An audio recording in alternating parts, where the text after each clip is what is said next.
Pai querido, Pai bondoso, queremos te agradecer, Senhor, pelo carinho e cuidado que o Senhor tem por nós. Agradecemos por todos aqui estar reunidos para mais uma segunda hora ouvir a Tua voz. Que o Senhor, neste momento, possa preparar o coração de cada um aqui para entender melhor o plano de salvação para cada um de nós. Venha instruir o pastor que, através dos lábios dele, possamos entender o teu querer com mais facilidade. Ó Deus Todo-Poderoso, nos livre, Pai, a cada dia. É o que pedimos e agradecemos em nome de Jesus. Amém.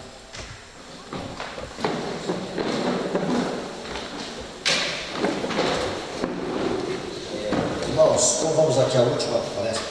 Abra a palavra de Deus aí, no livro do Apocalipse, capítulo 21. Apocalipse 21.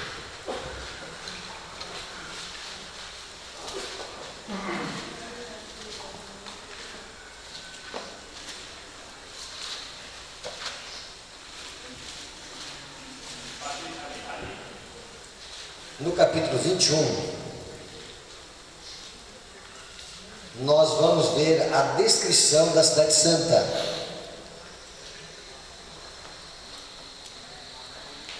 E a partir do verso 9: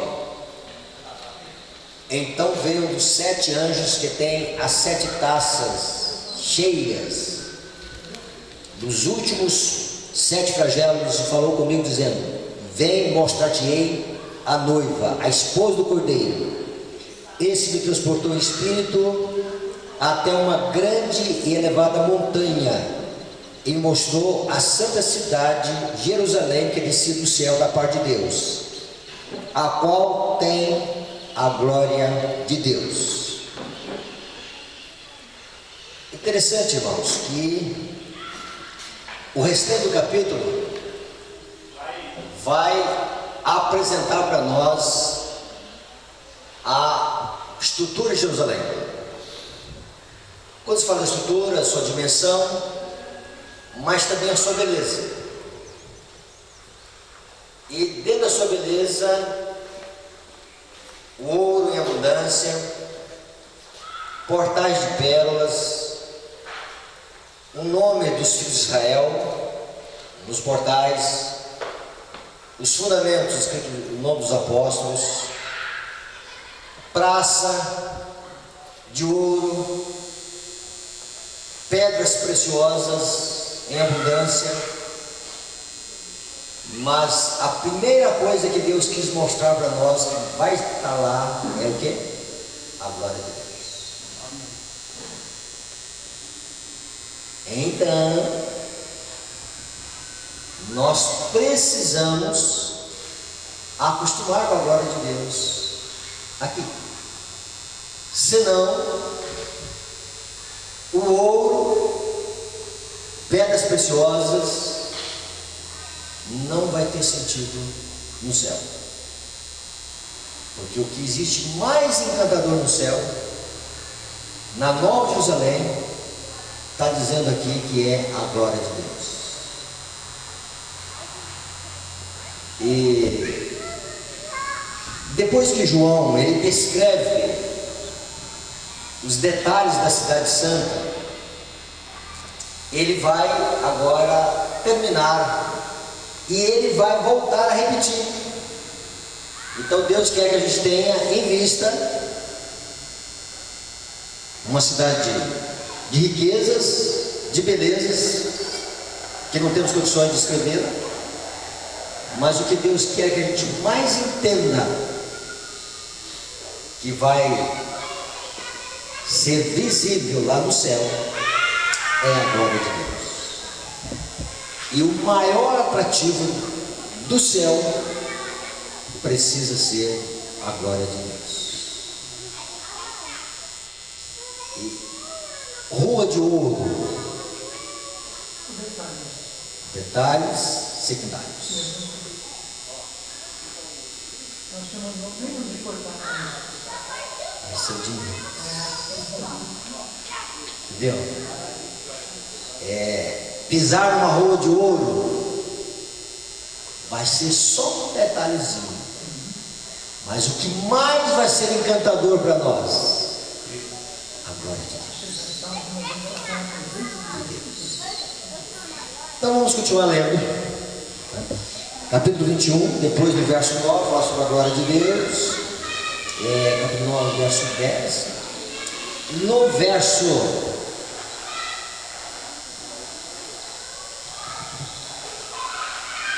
22. Nela não vi santuário, porque o seu santuário é o Senhor, o Deus Todo-Poderoso e o Cordeiro. A cidade não precisa nem do sol, nem da lua, para darem claridade, pois a glória de Deus a iluminou. E essa glória, irmãos, vai ser uma glória, que já falamos isso no evento passado aí, vai brilhar tão forte, essa luz que há em Deus, que a luz do sol será ofuscada diante da glória de Deus. Isaías diz que essa glória é 7 vezes mais do que o brilho do sol. Não é um sentido de ardor, calor, mas de brilho, de maior claridade. Esse é o sentido. Então nós vamos andar na Nova Jerusalém num dia eterno. A Nova Jerusalém. E nesse dia eterno nós vamos andar à luz da glória de Deus. Vamos ver isso? Dentro desse aspecto, irmãos, vejam bem, veja o verso 24. As nações, que nações são estas? Nações dos remidos. Não estou falando aqui de Brasil, de Argentina, Paraguai, não é isso, tá? As nações dos remidos andarão mediante a sua luz, e os reis da terra lhe trazem o quê? A sua glória. Então vejam bem, aqui fala de dois grupos, fala das nações, dos remidos, e fala dos reis destas nações. E esses reis aqui, vocês sabem que são 134 mil.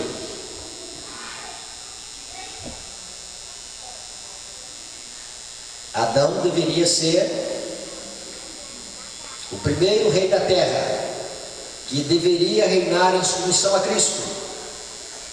Mas ele passou esse comando para o príncipe das trevas. Ele desviou daqui de Cristo e ele optou por esse lado aqui, das trevas.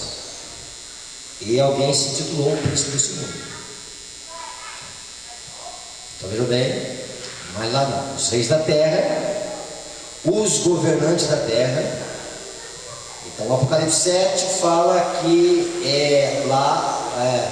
aqueles que estão próximos do trono de Deus, e eles servem a Deus de dia e de noite, olha lá, um dia eterno, e eles são como são servos, servem, essa palavra serve, se você vê lá na Bíblia, no comentário ali, no verbo grego ali, é função sacerdotal. Os 144 mil terão duas funções de honra que Deus confere a eles. Serão sacerdotes e reis de Cristo. Tanto é que Jesus, quando volta, ele volta como Senhor do Senhor e Rei dos Reis. E então, dentro desse aspecto, os reis da terra trazem a sua glória. Dentro desse aspecto, irmãos, nós vamos analisar o que será, o que pode ser esta glória de Deus futura, e essa glória de Deus hoje, e a glória de Deus em relação ao 144 mil. Disse Jesus a respeito do Espírito Santo: Ele me glorificará. O Salvador veio glorificar o Pai pela demonstração do seu amor.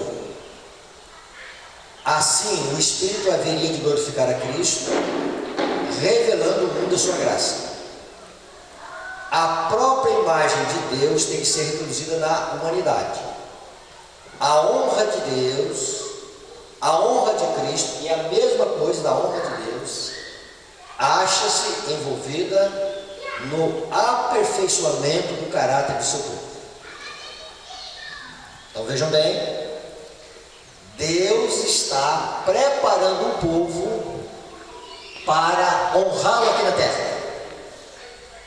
E aqueles que honrarem aqui nessa terra de pecado serão honrados na eternidade. Honra de Deus. Observe aqui que a função do Espírito Santo é glorificar a Cristo. Nós passamos uma crise, não vou dizer igreja, mas conosco mesmo, em relação ao Espírito Santo. Porque o Espírito Santo não vem para nós glorificarmos a nós mesmos, pois todo o seu tempo ele passa chamando a atenção para Cristo. Nós não queremos que ele seja o nosso ensinador de justiça. Não é uma coisa muito agradável para nós. O tanto que nós queremos o Espírito Santo diz o tanto que nós queremos glorificar a Deus. Se eu pouco comungo com o Espírito Santo, ou nada, pouco eu quero o caráter de Deus.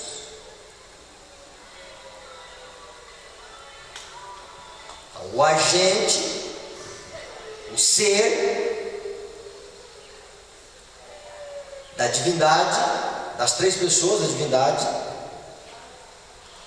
que foi definido ele a missão de restaurar no homem a imagem de Deus.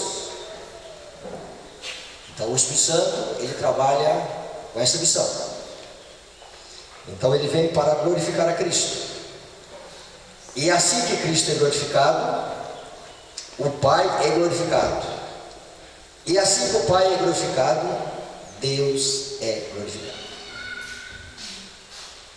Então, irmãos, este é o ministério de Deus. Glorificar a Deus.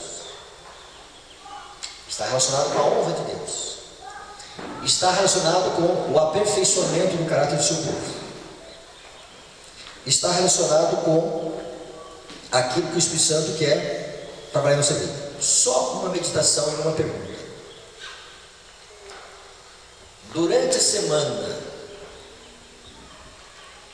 como você pediu a interferência do Espírito Santo na sua vida? Essa semana que se passou, só com você mesmo.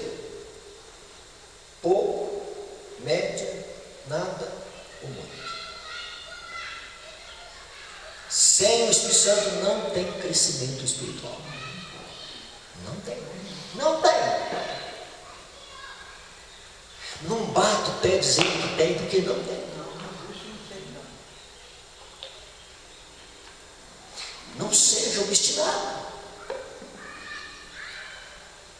Se o Espírito Santo não é especial, a honra de Deus é secundária. Aí o atrativo é a roa de ouro, a eternidade, a rede de balanço eterno lá, né? Paz, eternamente. Mas se o Espírito Santo quer trabalhar com o povo para prepará-los para aqui e para lá. Dentro desse aspecto, irmãos, a honra de Deus, a honra de Cristo age sobre o aperfeiçoamento do seu povo. Essa palavrinha perfeição, ela tem dado assim algum sentido em algum lugar. De um lado, desequilíbrio, o outro lado, impossibilidade.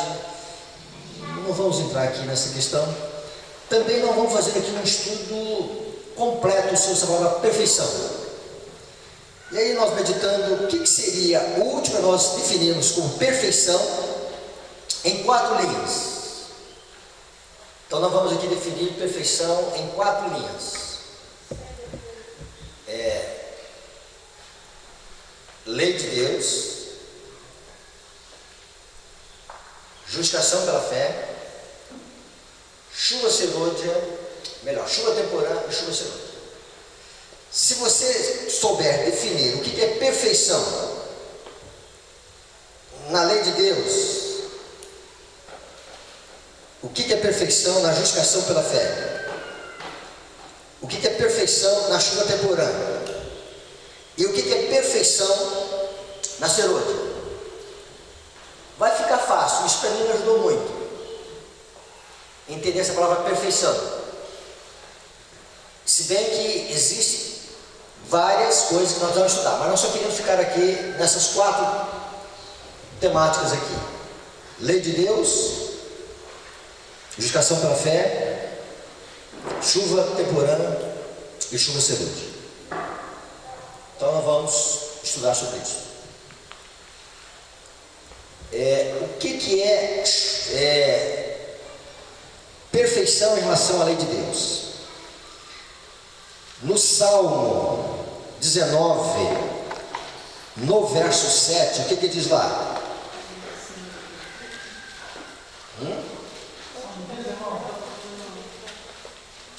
O Salmo 19, só que você tem errado aqui?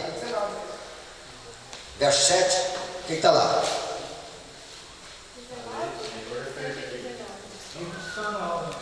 Testemunho do Senhor é fiel e da sabedoria aos simples. A lei do Senhor é perfeita? É isso? Então veja bem, a lei do Senhor é perfeita. Essa palavra perfeita, ela acontece novamente no livro de Ezequiel. Então, quando você fala a palavra perfeito, ela tem vários sentidos, tanto no hebraico como no grego. Testamento, então. Mas vamos colocar aqui, onde se harmoniza aqui? Ezequiel capítulo 28 e no verso 15.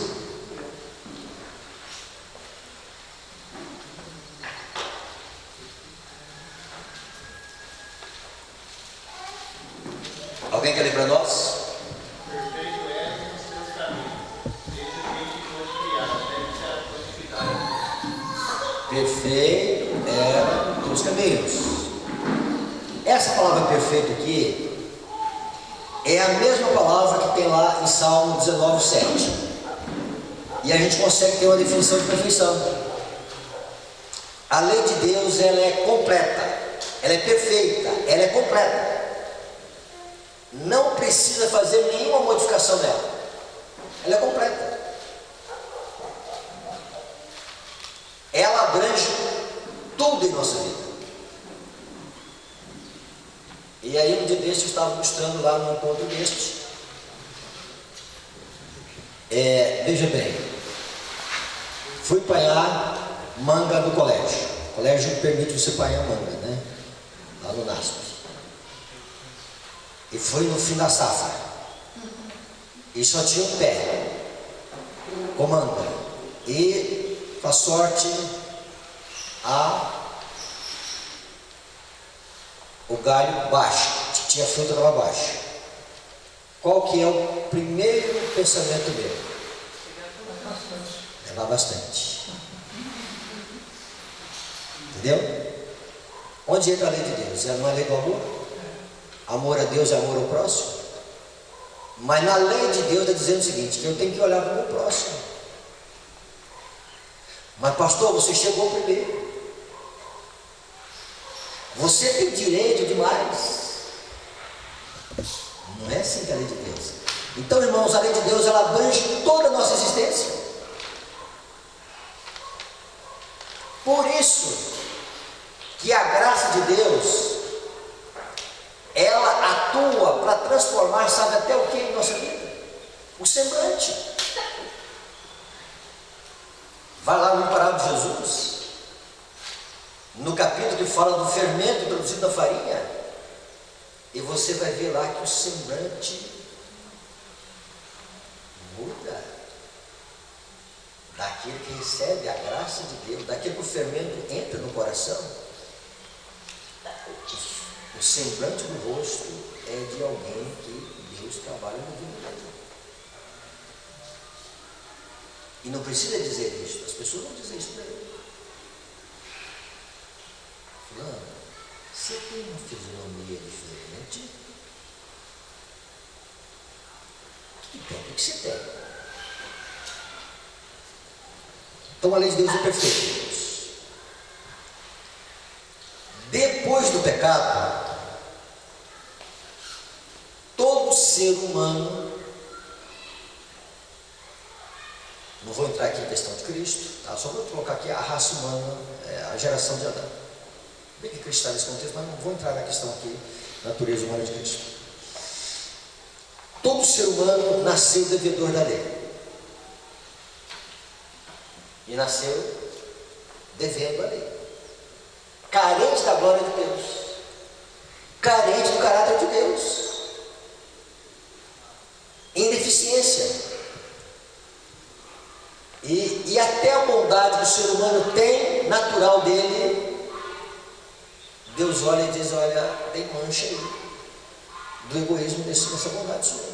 Mas não estou vendo, mas tem, eu estou conseguindo ver. Então todo mundo gosta, todo mundo deve a lei de Deus. Deu para entender isso? O que é a justificação pela fé? Para entrar no céu, que Lúcifer foi expulso, para entrar no jardim do Éden, que Adão e Eva foram expulsos, tem que ser perfeito em relação a essa lei. Não pode dever nada a essa lei.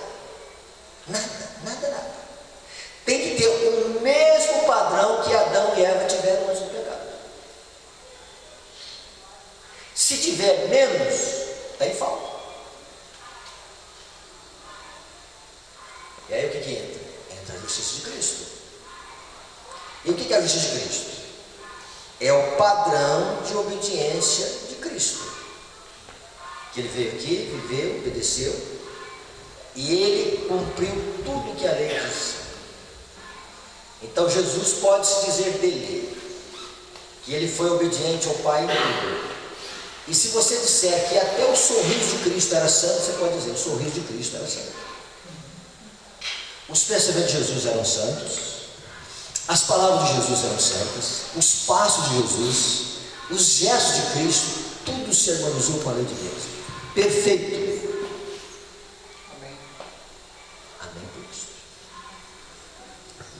Então, quando nós nos arrependemos dos nossos pecados e voltamos para Cristo, o que acontece? Esse padrão de perfeição de Cristo é colocado em nossa conta. É acreditado. Então, o caráter de Cristo, o padrão de excelência de Cristo é colocado ao nosso favor. Acreditado. Deus imputa para nós o cheque em branco que nós não temos condições de arcar com o débito que nós temos com Deus, cheque em branco não, cheque, a dívida que nós temos com Deus, e Deus está dizendo na justificação, olha, eu te ofereço uma justiça imputável. Então isso é a justificação pela fé. E o Espírito Santo vem para trabalhar em nós, para remodelar em nossa vida a imagem de Deus no nosso ser. Então nós entendemos que justificação pela fé tem que haver Deus perdoar os nossos pecados e acreditar em nossa conta algo que nós nunca teríamos condições de alcançar. E aí Deus disse, olha, eu ofereço alguém que é perfeito no seu lugar. E essa justiça é imputada a nós. Essa perfeição de Cristo é imputada a nós. O que seria a perfeição na chuva temporal? Então lá, 2 Coríntios 7:1, todo mundo conhece o texto. Purifiquemo-nos de toda toda impureza, tanto da carne como do espírito, aperfeiçoando, olha a palavra perfeição aqui, tá? Essa palavra aperfeiçoando, ela quer dizer literalmente um alvo a ser alcançado. É um outro conceito de perfeição, tá? Então é o seguinte, então quando se fala de perfeição, Jesus acredita em nossa conta, não é isso aqui, tá? Isso aqui é um outro conceito de perfeição. Dentro desse conceito de perfeição, na chuva temporânea, tá toda a impureza, tanto da carne como do espírito. O que é a impureza da carne? Apetite de paixões carnais.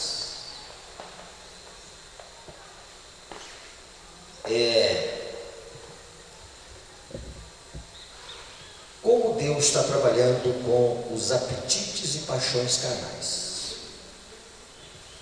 Eu vou falar uma coisinha aqui, irmãos.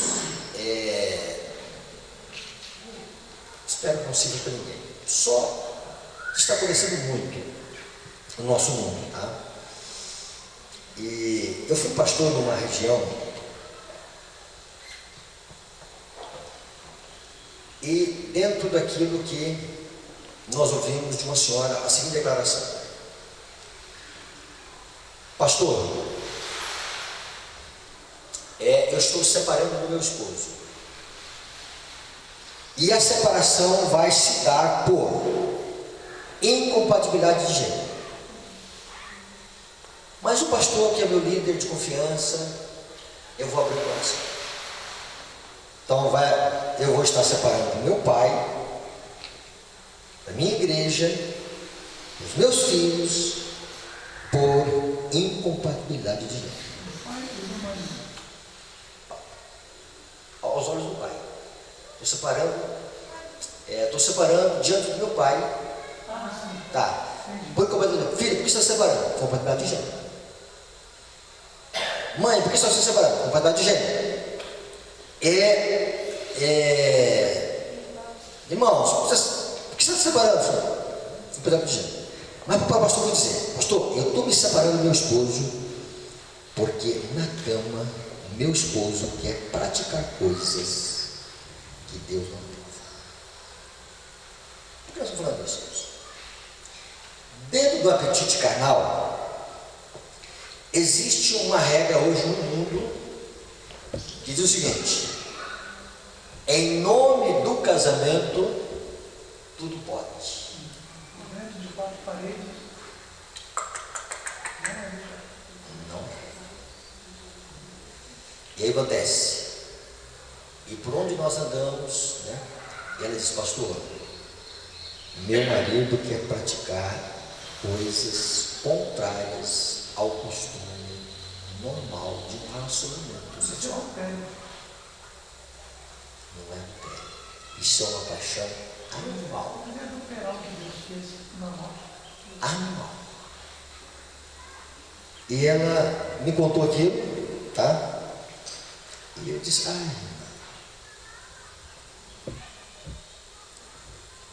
Hebreus diz que leito tem que ser queimado.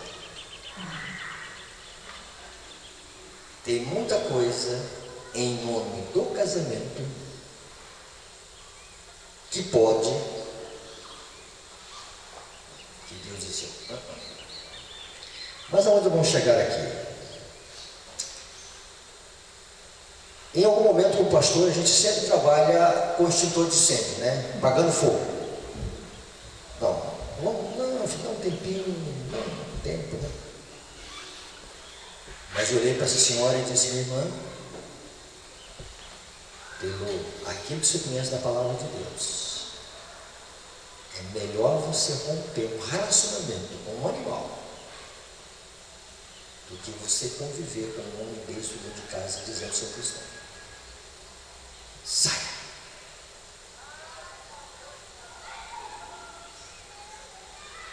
São bestialidades, coisas animais. Amanhã falar um pouquinho sobre, não isso. Ellen White, na época dela, ela encarava, essa palavra encarava, vez de gíria, vamos falar assim, né? Ela olhava muito a questão dos pedidos de oração que vem sobre ela. E às vezes a igreja chega um pedido de oração no culto de sábado de manhã. Então ela vai pregar, dá um pedido de oração. Olha, fulano de tal, que está doente. E chegou até o irmão White, não, no culto, não sei, não lembro de detalhes. Olha pela família tal, tinha perdido já alguém da família, estava assim uma catástrofe na família. Ela dizia, eu não oro sem consultar a Deus. Pedido de quarta-feira na igreja tem sido insulto a Deus. A igreja traz, a igreja faz cara feia para a reforma de saúde. Mas no culto de quarta-feira todo mundo lá pedindo para Deus abençoar os efeitos da causa que não é aceita. E Deus não vai ouvir, irmãos. Pode orar quarta-feira a noite inteira, o dia inteiro, semana inteira, Deus não vai ouvir. É contrário à natureza de Deus, a alimentar o pecado. Às vezes assim, a igreja a gente fica assim, né? Carregando ovos, né? Pastor, ora. Quando você fala de reforma de saúde na igreja, a igreja, tá? Quero nem igreja. 35 anos de ministério, irmãos. Uma coisa foi vista em 35 anos. Os casos que vieram assim de anormalidades. E existem casos que a mulher é um problema, tá? Mas a maioria dos casos, o homem é um glutão. E o que tem a ver? Glutonaria. Glutonaria é comer demais, tá? É comer mesmo sendo coisas saudáveis. A glutonaria, irmãos, ela congestiona esse corpo. E dá um despertamento a impulsos carnais. Então veja bem, nós chegou o pedido de oração, irmão, vou consultar a Deus. Aí Deus revelou para o irmão White que tinha um senhor que tinha um hábito de vício secreto. Uma palavra tão nojenta, tão abominável, chamada masturbação, que perante o mundo das relações humanas hoje aí é normal. Indicando para praticar. Tá? E o que ela faz? O que ela faz no cérebro? Ela neutraliza a ação do Espírito de Deus. E ela não ouve. Então é o seguinte, a masturbação, então o que acontece? Ela prejudica as correntes elétricas do cérebro. E a irmã Mate disse, não vou. E não mudou.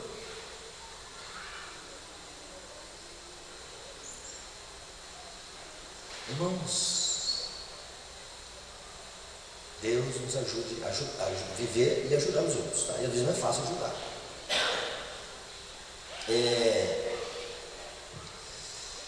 São paixões carnais, só para ilustrar as questões das paixões carnais, tá? São as paixões mundanas. E o que seria impureza do espírito? E essas paixões carnais, elas podem estar com objetos, né? Elas podem estar com algumas coisas que nós temos em relação ao ídolo, né? São paixões carnais, né? Mas também as impurezas do espírito. O que seria impureza do espírito? Aí nós temos que entender duas coisas: pensamentos e sentimentos. Olha o que a serva do Senhor vai dizer sobre pensamentos e sentimentos. Isso aqui para mim, irmãos, a Ellen White, ela tem declarações assim, no termo de relações humanas, de conhecer a estrutura, o mecanismo humano. Eu disse, só o Senhor mesmo para revelar isso para ela, tá? Ela diz, se os pensamentos forem maus, maus serão também os sentimentos. Ou seja, se eu penso mal, meu sentimento é mau. Aí eu só pensei mal, não, o sentimento é. Se nós formos ver sentimentos, do que Ellen White fala de sentimentos, o que seriam sentimentos maus? Vamos numerar alguns deles aí. O que seria? Desconfiar de alguém. Desconfiança de alguém. Ela chama de ruim suspeita. Sim, isso. O que mais? Rancor. Isso é? Desejar o homem ou uma mulher. Desejar né? Está ali nas paixões carnais, mas estaria aqui também, né? Esse desejar mal pelo sexo oposto, vou colocar do outro lado também, né? Então veja bem, desejar o olhar cobiçoso, tá? Pastor, falar também, em vez de falar, de se expressar também. Impaciência. Tá, depois eu vou entrar na questão de falar. Impaciência. Não estaria dentro disso aqui ainda, tá? Vamos lá. Inveja. O que mais? Ciúme. Não vou entrar na maledicência ainda não, tá? Contrário seria o efeito. Orgulho. Julgar o outro. Tá, veja bem. Então, quando sai, vamos falar das coisas externas. Quando sai a contenda, quando sai a maledicência, primeiro já aconteceu. Então, Deus tem que limpar primeiro a fonte para que o exterior seja limpo. E Jesus vai dizer isso no sermão lá, quando ele vai repreender os fariseus. Eles estão dizendo: olha, a reforma de vocês, o prato está limpo, o copo está limpo, mas vocês não estão olhando para o interior do copo, né? E o interior o que é? Aves de rapina. Então veja bem, aves de rapina. Aves de rapina.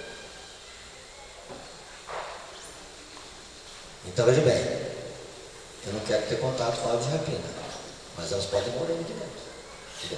Então as coisas exteriores.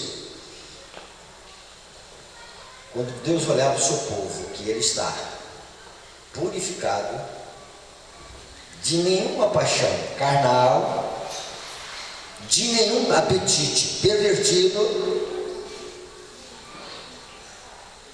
Por exemplo, comer banana é pecado? Sim e não. Sim, se eu como na hora certa, na quantidade certa. Mas se eu como na hora errada e exagero, estou pecando. Mesmo que é bom, pode ser pecaminoso. Então Deus quer corrigir. Então, quando Deus conseguir, isso aqui é nossa vida, né? Mexer conosco internamente e modificar os nossos pensamentos e sentimentos, e aí o que acontece? E aí só tiver bom, olha, fulano é assim, não quero ouvir. Por que tem fofoqueiro na igreja? Porque tem gente que quer ouvir. Entendeu? E a gente faz sermão contra a fofoca, né? Mas tem que acabar com os fofoqueiros. Senão não resolve. Né? Então veja bem. Então Deus faz uma limpeza de alma nossa. Então quando se fala de aperfeiçoamento em 2 Coríntios 7:1, está se falando de uma meta a ser alcançada. Não está falando de a perfeição no sentido da chuva-serôdia. Não está falando da perfeição da lei de Deus. Está falando de uma perfeição da lei de Deus que Deus quer encontrar com seus filhos. O que é essa perfeição? Né? O cessar a prática do mal. Através de quê? Das paixões carnais, através dos pensamentos e sentimentos. E os atos exteriores, pastor? Se o internamente está bem, o exterior vai estar bem. Tá? Ok? Ficou alguma dúvida? Chuva serôdia. Quando eu está imerso em Cristo, o amor brota espontaneamente. A perfeição de caráter do cristão é alcançada quando o impulso de auxiliar e abençoar a outros brotar constantemente no íntimo. Observe aqui que ela vai dizer o seguinte: quando a luz do céu encheu o coração e foi revelada nos segredos. E essa luz do céu só vai ser preenchida no coração se o quê? Tá, mas tem um outro sentido aí. Se houve o quê? Uma purificação. Também está aí, ok, isso mesmo, tá?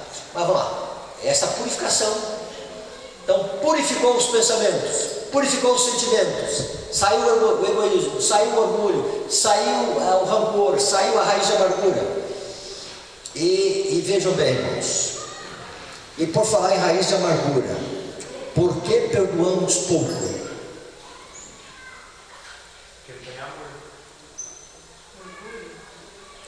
Porque pouco entendemos o perdão de Deus. Porque se nós entendermos a profundidade da pecaminosa do nosso ser, nós vamos ver que tudo que o ser humano fizer em relação a nós é pequeno do que nós fizemos, de gravidade em relação a nós. Por nós termos pouca percepção do que é a graça de Cristo em nossa vida, eu te perdoo, mas você não merece perdão. O perdão na Bíblia é para quem não merece. Eu perdoo você, tá?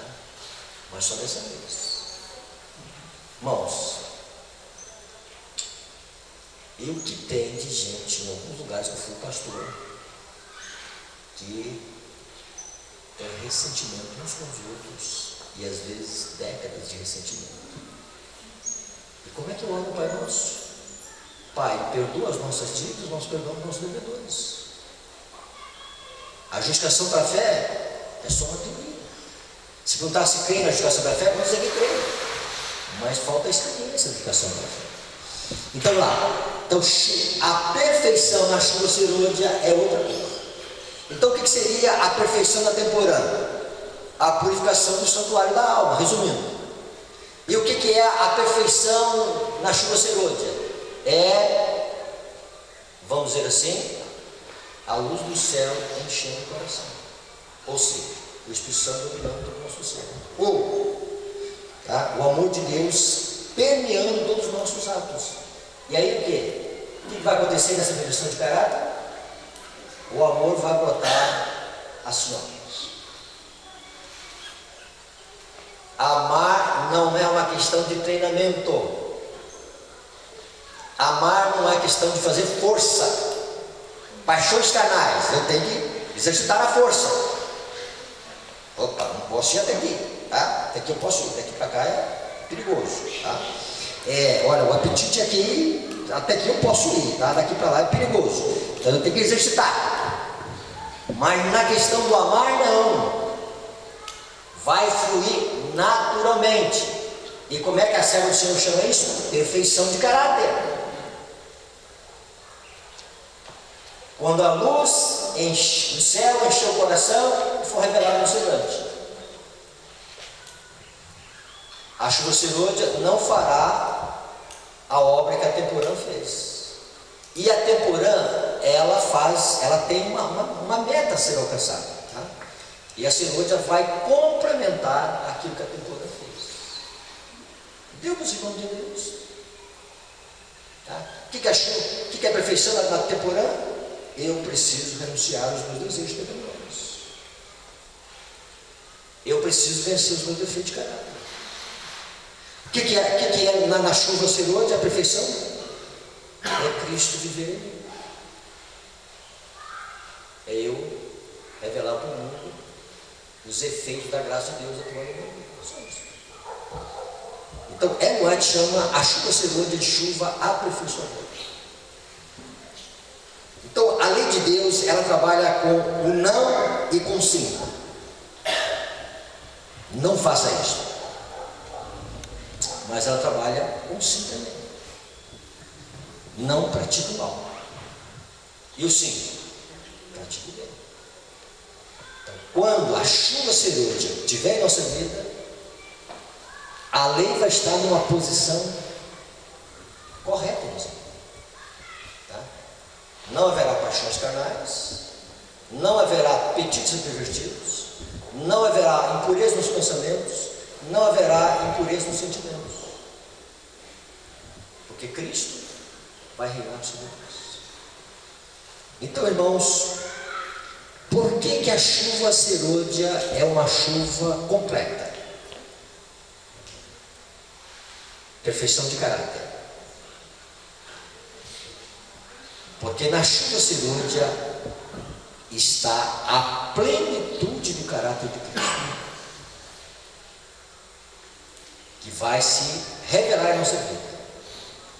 Então veja bem, quando Paulo fala lá em Efésios 3, ele vai dizendo lá que para que sejamos tomados de toda a plenitude de Deus, na plenitude de Deus está a perfeição, não tem imperfeição. Então nós vamos estar completos na chuva serôdia por causa da perfeição de Deus que se revela em Cristo Jesus e que virá para nós através do Espírito Santo. Então nós vamos estar completos. Amém. Preparando para a transladação. Então esse é o sentido de perfeição da chuva serôdia, tá? Porque Cristo é completo. Então quando a Bíblia diz assim, nele estáis aperfeiçoados, você pode traduzir da seguinte maneira, nele estáis completos, porque Cristo é completo. E a lei de Deus vai estar completa em nós por causa de Cristo.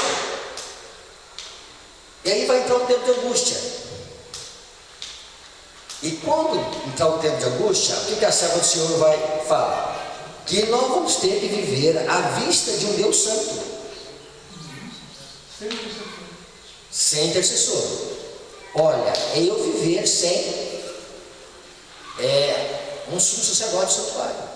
Pastor, então nós vamos ter que tentar largar nosso pecado e ser santo, senão não vai ter como. Tá, vamos lá, depois eu vou chegar. E aí é o seguinte, e aí na chuva serôdia, vamos lá, na chuva serôdia, o que acontece? Dentro da chuva serôdia, tá? Quando a chuva serôdia cai sobre o povo de Deus, então o povo de Deus vai estar revestido de justiça, porque Cristo é a justiça. Essa justiça de Cristo, que é oferecida para nós agora no santuário celestial, ela vai fazer parte da nossa vida, na chuva serôdia. Vão ser as vestes que nós vamos ter antes de fechamento da porta da graça. Não só na pregação do Evangelho, para revelar o caráter de Deus. Então esta chuva serôdia, essa chuva que José chama de justiça, essa cobertura de justiça, e aí Deus vai olhar lá de cima e vai ver o seguinte, olha, Deus vai ver dois grupos aqui na terra. Um grupo nus espiritualmente falando, nudez de alma, e um grupo com a sua justiça. E esse grupo com a sua justiça não receberá as pragas, porque estão revestidos de justiça por causa de Cristo. Então Cristo estará com o seu povo e Cristo é completo. Amém. Como ser humanos, irmãos, nós vamos ser incompletos até o dia que esse corpo de pecado seja removido. Mas com a chuva serôdia, porque Cristo é completo, nós vamos estar completos. E o Pai vai olhar em nós completos. Não há de chamar de perfeição de caráter. Por causa de Cristo. Nele estáis completo. E aí nós podemos o seguinte, né? Ter proteção na chuva serôdia. Amanhã eu vou falar um pouquinho sobre o selamento e chuva serôdia. Selamento é uma coisa, chuva serôdia é outra. Uma coisa é diferente da outra. Mas quem recebe o selamento final é quem receberá a chuva serôdia. O preparo para um é o preparo para o outro. Se eu não recebo a chuva serôdia, eu não tenho condição de ser selado. Então qual é o segredo? É eu pedir a cada momento o Espírito Santo. Senhor, purifica meu coração, purifica as minhas paixões. Pai, que quantidade de comida que eu vou colocar no prato, aonde o que eu gasto dinheiro, aonde o Senhor não me ajuda, não deixe pensar nisso. Se eu pensar assim, eu estou pensando mal em relação à relação comigo, estou pensando mal em relação ao meu próximo. Tira o egoísmo do meu coração, tira essa vaidade do meu ser. É isso. Ceder para Deus. E Deus vai fazer na obra de faxina. Dentro desse aspecto, irmãos, veja bem,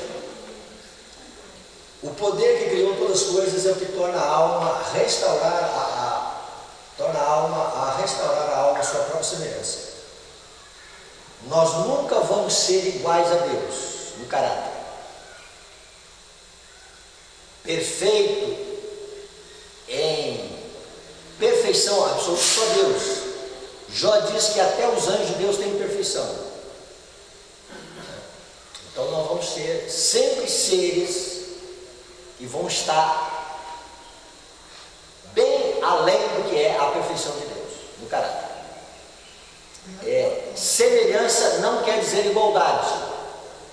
A única coisa que a Bíblia diz que não tem igual a Cristo no céu, o que é? Físico, corpo de glória. Então não tem um corpo igual ao de Cristo, tá? Mas no aspecto de semelhança, sempre defasagem. Mesmo Adão, antes do pecado, era semelhante a Deus, não igual a Deus. Tá? Vamos ver bem. Para os que guardam o sábado, este é o sinal da santificação. A verdadeira santificação consiste na harmonia com Deus, na imitação do seu caráter. Irmãozinho, para mim foi uma chave. Tá? Então, a marca do sábado é a marca do caráter de Deus. Então, se o sábado está em minha vida, olha aqui, esta harmonia e semelhança são alcançadas pela obediência aos princípios que são a transição do seu caráter. E o sábado é o sinal da obediência. Então, no final, vamos lá ao tempo de angústia, só para a gente visualizar um pouquinho, tá? A tentação que nós recebemos no tempo de angústia não é sobre sexo, não é sobre dinheiro, não é sobre posses, não é ir ao cinema, não é comer uma comida errada, mas os seguintes. Então a lei de Deus, ela vai estar nesse princípio: santidade ao sábado. E se nós cedermos, vamos colocar essa expressão, se nós, os eleitos, cederem, tá? No momento do tempo da angústia, tá? Seria um rompimento de lealdade a Deus e um rompimento à lei de Deus. No tempo de angústia não tem ninguém pensando em sexo, praga caindo, tá? Ninguém pensando em acumular riquezas mais, acabou, tá? Mesmo os ímpios, tá lá a catástrofe, tudo uma atrás da outra lá, né? Salve se não puder. Então veja bem, então não vai ser essa tentação. Mas é o seguinte, então 144 mil vão mostrar na hora final que Deus deu uma lei santa, justa e boa, e que essa lei pode ser obedecida. Amém. Com o poder que Deus dá ao ser humano, o capacita para isso. Então é o seguinte, vamos então agora transportar o pensamento do futuro. Então eles vão levar para a eternidade a honra de Deus, em meio ao mundo, a um planeta que tornou a lei de Deus nula. Eles vão mostrar que a lei de Deus, ela é parte do governo de Deus e que ela pode ser obedecida. Por isso eles levarão a honra de Deus. E você vai chegar lá, se você tiver, você vai ver os 144 mil, você vai lá na testa dele e pelos Espíritos lá que tem lá o nome de Jesus numa estrela gloriosa, e escrito Deus, Nova Jerusalém, e uma estrela gloriosa com o novo nome de Jesus. E você vai dizer, esse aqui é o 144 mil, é rei da terra, leva a honra e a glória de Deus. Então, a obra do Espírito Santo, irmãos, é zelo, reprodução pelo caráter de Deus. Quando chegar a chuva serôdia, o Espírito Santo terminou um processo. Na temporânea ele tem um processo para terminar. Na serôdia ele tem um outro processo, preparando para a glorificação. E na glorificação é o último ponto, que a natureza pecaminosa do nosso ser é removida. Tá? É o corpo de glória. Paulo vai falar isso da redenção do corpo. Romanos 8. A última coisa a ser redimida é o corpo. Esse corpo de pecado passa a ser agora um corpo de glória. Então, seria alguns conceitos que a gente tem assim, simples, tá? olhar assim, perfeição é isso, perfeição é aquilo. Se alguém falar para você sobre perfeição, perfeccionismo, o que seria perfeccionismo? Né? Eu me achar perfeito, para começar. Eu me achar perfeito, que eu estou. Lá os laodiceanos acham perfeitos. Tá? Eles não dizem essa palavra perfeição. Nós falamos, ricos estamos, não estamos com nós estamos completos, porque Deus está pedindo que nós estamos completos. O jovem rico achava em algum momento que estava completo, no sentido de perfeição. E depois que Jesus começou a mostrar algumas coisas, o que me falta ainda? Está faltando alguma coisa ainda? Tem alguma coisa ainda que precisa melhorar? Tá? Aí Jesus diz, olha, está faltando o amor de Deus em você, para você obedecer a Deus. Ok? Que Deus nos abençoe. Que Deus nos ajude a entender o propósito dele. Amém? Amém. Uma dúvida?